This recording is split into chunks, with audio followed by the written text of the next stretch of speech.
Shri doctor MG Suresh Kumar sir, ശരിക്കും ഈ smart metre നടപ്പിലാക്കിയിരുന്നുവെങ്കിൽ ഇത്തരത്തിലുള്ള, അതായത് ഇപ്പോഴുള്ള വലിയ പ്രതിസന്ധി വരുമായിരുന്നില്ലേ?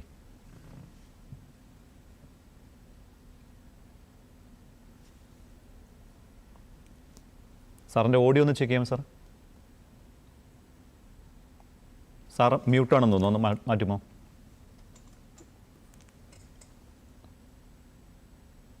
അല്ല, മ്യൂട്ടൊന്ന് മാറ്റുമോ സാർ? കേൾക്കാം, പറഞ്ഞോളൂ സാർ. അതായത് ഇപ്പൊ ഒരു പ്രതിസന്ധി ഉണ്ട്. ആ പ്രതിസന്ധിക്ക് വളരെ ലളിതയുക്തിയുള്ള മറുപടികളാണ് കാവാലം മുതൽ അവസാനത്തെ UV സുരേഷ് വരെ പറഞ്ഞു വെക്കുന്നത്. അത്ര ലളിതമല്ല വിഷയം. സോളാറാണ് ഇതിനൊക്കെ പരിഹാരം എന്നാണ് ആദ്യത്തെ രണ്ട് ആളുകൾ പറഞ്ഞത്.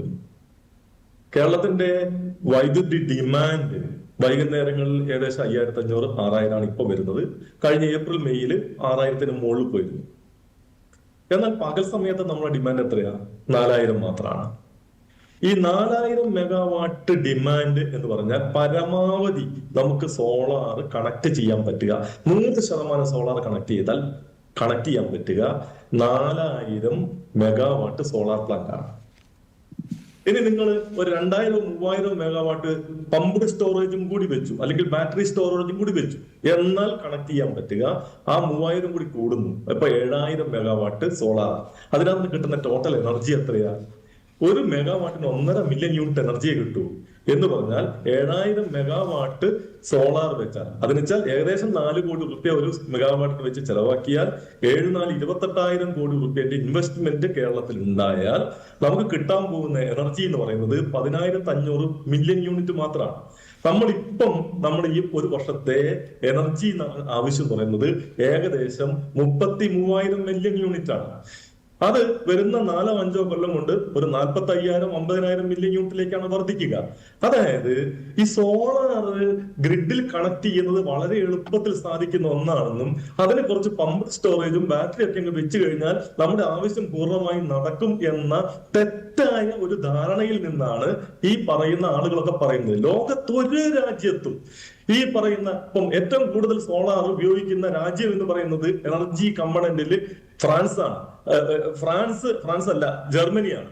ജർമ്മനി 23% എനർജി മാത്രമേ സോളാർ അടക്കമുള്ള റിന്യൂവബിൾ എനർജി എന്ന് ഉപയോഗിക്കുന്നുള്ളൂ. അവിടെ ഈ പറഞ്ഞ പോലെ ആണവ നിലയങ്ങൾ അടക്കം ഉള്ളത് കൊണ്ടാണ് അവരുടെ വൈദ്യുതി ആവശ്യകത നിറവേറ്റി പോകുന്നത്. അതുകൊണ്ട് ഇത് വളരെ തെറ്റായിട്ടുള്ള ഒരു ധാരണ അറിഞ്ഞോ അറിയാതെയോ നമ്മുടെ നാട്ടിൽ വലിയ രൂപത്തിൽ പ്രചരിപ്പിക്കുകയാണ്. സോളാറാണ് എല്ലാ പ്രശ്നങ്ങൾക്കും പരിഹാരം എന്ന ഒരു ധാരണ ഉണ്ടാക്കുകയാണ്. ആ ധാരണ ശരിയല്ല. ഇനി ഇപ്പൊ സിയാല് അവർക്ക് ആവശ്യമുള്ളത് വൈദ്യുതി മുഴുവൻ സോളാർ ഉണ്ടാക്കി. സിയാൽ വൈദ്യുതി ഉപയോഗിക്കുന്നത് പകൽ സമയത്താണോ? സിയാൽ വൈദ്യുതി ഉപയോഗിക്കുന്നത് വളരെ കുറച്ച് മാത്രമേ പകൽ സമയത്ത് ഉപയോഗിക്കുന്നുള്ളൂ. വൈകുന്നേരങ്ങളിലാണ് അവർ പ്രധാനമായും ഉപയോഗിക്കുന്നത്. അത് സോളാർ വൈദ്യുതിയാണോ ഉപയോഗിക്കുന്നത്? നമ്മൾ പുറത്തുനിന്ന് വാങ്ങിക്കൊണ്ടിരുന്ന 70% വൈദ്യുതി തന്നെയാണ് അവർ വൈദ്യുതി ഉപയോഗിക്കുന്നത്. അല്ലാതെ സിയാൽ ഉണ്ടാക്കുന്ന വൈദ്യുതി അവരവിടെ സൂക്ഷിച്ചു വെച്ച് വൈകുന്നേര സമയങ്ങളിൽ ഉപയോഗിച്ചുകൊണ്ടിരിക്കുകയാണോ? അത് 100% സെൽഫ് സഫിഷ്യന്റ് ആണോ?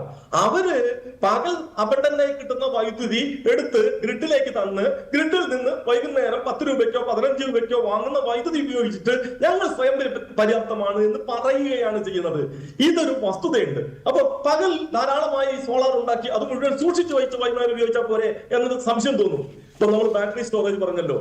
ബാറ്ററി സ്റ്റോറേജിന് 1 യൂണിറ്റ് വൈദ്യുതി ബാറ്ററി സ്റ്റോർ ചെയ്യുന്നത് ഫ്രീ ആയിട്ട് കിട്ടുന്നതാണോ? ഏകദേശം 4 രൂപ 90 പൈസ 1 യൂണിറ്റ് വൈദ്യുതി ബാറ്ററി സ്റ്റോർ ചെയ്ത് തിരിച്ചെടുക്കുമ്പോൾ ആ യൂണിറ്റിന്റെ മേലെ ചെലവഴിച്ചാലേ ബാറ്ററിയിൽ നിന്ന് വൈദ്യുതി കിട്ടൂ. അല്ലാതെ വെറുതെ ഫ്രീ ആയിട്ട് ബാറ്ററി സ്റ്റോറേജ് വെക്കില്ല. ബാറ്ററി സ്റ്റോറേജ് വെക്കണം, പമ്പ് സ്റ്റോറേജ് വെക്കണം. പമ്പ് സ്റ്റോറേജ് എന്ന് പറഞ്ഞാൽ 1 മെഗാവാട്ട് പമ്പ് സ്റ്റോറേജ് പ്ലാന്റ് ഉണ്ടാക്കാൻ ഇപ്പോഴത്തെ കോസ്റ്റ് അനുസരിച്ച് കേരളത്തിലെ എസ്റ്റിമേറ്റ് അനുസരിച്ച് ഏകദേശം 6 കോടി 7 കോടി റുപ്യ 1 മെഗാവാട്ട് പമ്പ് സ്റ്റോറേജിന്റെ കോസ്റ്റ് വരും. അതിന് യൂണിറ്റിലേക്ക് കൺവേർട്ട് ചെയ്താൽ 1 യൂണിറ്റ് വൈദ്യുതി സ്റ്റോറേജ് തിരിച്ചെടുക്കുന്നതിന് ഏകദേശം 5-6 രൂപ 1 യൂണിറ്റിന്റെ മുകളിൽ പമ്പ് സ്റ്റോറേജിന്റെ മുകളിൽ വരും. ഇപ്പൊ സോളാർ 1 യൂണിറ്റ് പകൽ സമയങ്ങളിൽ 3 രൂപയ്ക്ക് കിട്ടുമെങ്കിൽ അതിന്റെ അർത്ഥം വൈകുന്നേരങ്ങളിൽ നിങ്ങൾക്ക് 9 രൂപ ചെലവാകും അത് പമ്പ് സ്റ്റോറേജും കൂടി ഉപയോഗിച്ചാൽ എന്നാണ്. സോളാർ 1 യൂണിറ്റ് 3 രൂപയ്ക്ക് കിട്ടുമെങ്കിൽ അത് 490 ബാറ്ററിക്ക് ചെലവാക്കിയാൽ മാത്രമേ നിങ്ങൾക്ക് 1 യൂണിറ്റ് വൈകുന്നേരം കിട്ടും. പക്ഷെ ഫുൾ യൂണിറ്റ് കിട്ടില്ല. അങ്ങോട്ടേക്ക് സ്റ്റോർ ചെയ്യുമ്പോൾ കുറച്ച് നഷ്ടം വരും, തിരിച്ചെടുക്കുമ്പോഴും കുറച്ച് നഷ്ടം വരും. പമ്പ്ഡ് സ്റ്റോറേജിൽ ഏകദേശം 10% ഈ നഷ്ടം വരും.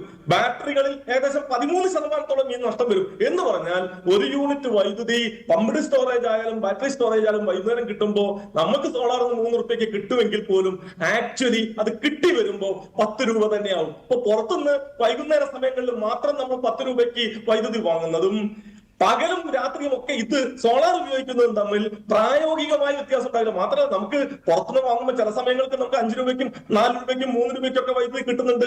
മറ്റു സമയങ്ങളിൽ നമുക്ക് ആ രൂപത്തിൽ വൈദ്യുതി ചില സമയത്ത് വലിയ രൂപത്തിൽ വിളവെടുത്ത് വാങ്ങേണ്ടത്. മറ്റത് നമ്മൾ ഈ സമ്മർ സ്റ്റോറേജ് സോളാർ പറയുന്ന ബാറ്ററി സ്റ്റോറേജ് ഉപയോഗിച്ചാൽ വർഷം മുഴുവൻ ഈ രൂപ 10 രൂപയ്ക്ക് ചെലവഴിച്ചുകൊണ്ട് തന്നെ വൈദ്യുതി വാങ്ങണം. ഇനി ബാറ്ററി 10 കൊല്ലം കഴിയുമ്പോഴേക്ക് ബാറ്ററി കേടാവും. അപ്പോൾ നിങ്ങൾ റീപ്ലേസ് ചെയ്യണം.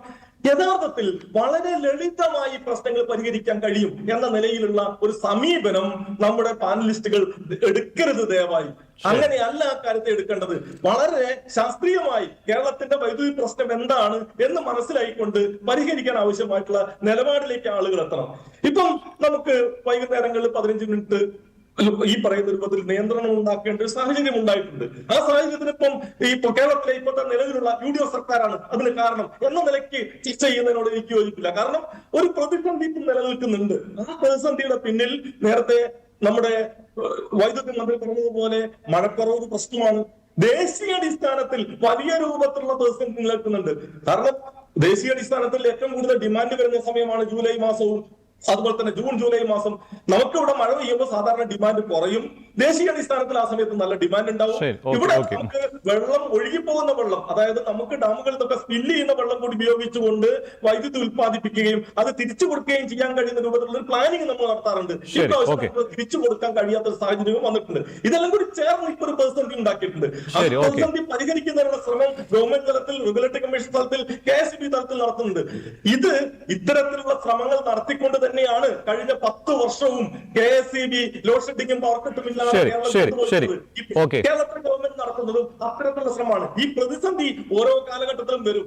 അത് ആസൂത്രിതമായി പരിഹരിക്കുക എന്നതാണ് ഗവൺമെന്റും KSEB ചെയ്യേണ്ടത്. ശ്രമിക്കുന്നുണ്ട് എന്ന് തന്നെയാണ് ഞാൻ മനസ്സിലാക്കുന്നത്. തീർച്ചയായും ഇതിന് വളരെ ലളിതമായി പരിഹരിച്ച് കളയാം. സ്മാർട്ട് മീറ്റർ ആണ് പരിഹാരം എന്ന സ്മാർട്ട് മീറ്ററിനെ കുറിച്ചും കൂടി ചില കാര്യങ്ങൾ പറയാനുണ്ട്. കാരണം അത് പറയാതെ പോകാൻ പറ്റില്ല. ഇത്രയും ആളുകൾ പറഞ്ഞ സാഹചര്യത്തിൽ പറയണല്ലോ. സ്മാർട്ട് മീറ്റർ എന്ന് പറയുന്നത് കേരളത്തിന്റെ വൈദ്യുതി ഉപഭോഗം പരിഹരിക്കാനുള്ള ഒരു മാർഗമായിട്ടാണോ സ്മാർട്ട് മീറ്റർ കാണുന്നത്? കേരളത്തിലെ വൈദ്യുതി ഉപഭോക്താക്കളിൽ ഏകദേശം 60 ലക്ഷം പേർ 100 യൂണിറ്റിൽ താഴെ മാത്രം ഒരു മാസം ഉപയോഗിക്കുന്ന ആളുകളാണ്. 100 യൂണിറ്റ് വൈദ്യുതി ഒരു മാസം ഉപയോഗിക്കുന്ന ഒരു ദിവസം ഉപയോഗിക്കുന്ന വൈദ്യുതി ഏകദേശം 1.5 യൂണിറ്റ് മാത്രമാണ്. കേരളത്തിലെ വൈദ്യുതി ഉപഭോക്താക്കളിൽ 28 ലക്ഷം പേർ 50 യൂണിറ്റ് താഴെ മാത്രം എന്ന് പറഞ്ഞാൽ അവർ ഉപയോഗിക്കുന്ന ഒരു യൂണിറ്റ് 1.5 വൈകുന്നേരങ്ങളിലെ അവരുടെ ലൈറ്റിനോ അത്യാവശ്യം ഫാനിനോ മാത്രമേ ഉപയോഗിക്കുന്നുള്ളൂ. നമുക്ക് പ്രയാസമുള്ളത് ഈ പറയുന്ന വൈകുന്നേരങ്ങളിലാണ്. നോക്കി ക്രമീകരിച്ച് കേരളത്തിന്റെ വൈദ്യുതി പ്രശ്നം പരിഹരിക്കുക എന്നാണോ? ഞാൻ ഇടപെടുന്നു, സമയമില്ല, അതുകൊണ്ട് 100 രൂപ തോതിൽ അഡീഷണൽ ആയി സ്മാർട്ട് മീറ്ററിന്റെ ഇൻവെസ്റ്റ്മെന്റ് കൊടുക്കണം. ശരി, വ്യക്തമാണ്.